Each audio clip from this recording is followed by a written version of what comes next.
Kasus laka lantas tahun 2023 di Kabupaten Karangasem meningkat tajam dibandingkan tahun 2022 lalu. Tahun 2023 ini, Polres Karangasem mencatat jumlah kasus laka lantas di Bumi Lahar tembus hingga 600 lebih.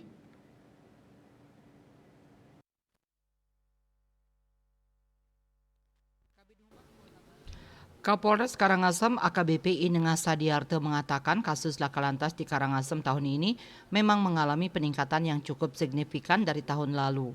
Pada tahun 2022 kasus laka lantas sebanyak 176 kasus dan tahun ini meningkat tajam menjadi 647 kasus. Kasus laka lantas didominasi out control sebanyak 71%.